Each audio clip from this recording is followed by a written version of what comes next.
Ito yung breakfast ko today. Egg, sweet potato, black coffee.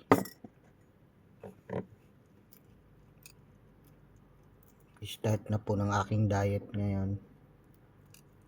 Kasi nga masyadong mataas yung aking blood pressure.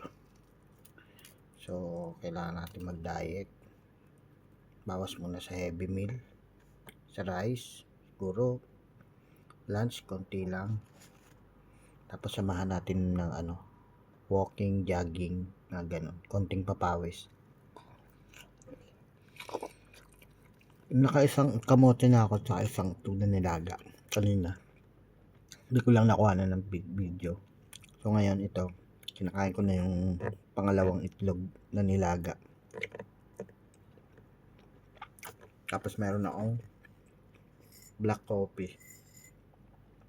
May konting sugar siya, pero hindi siya din ganun katamis. Parang pang lang. 1 teaspoon lang yung nilagay ko.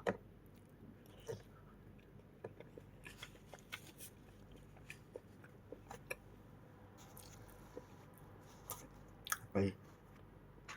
May natira pa akong kamote. Mamaya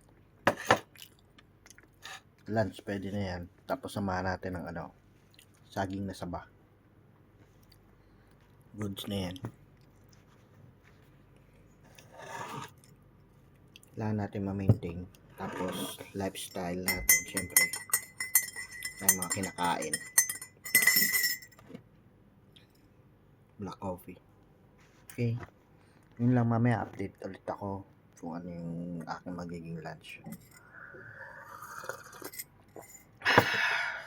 Tama lang yung tampla. Din pa rin yung pait ng coffee.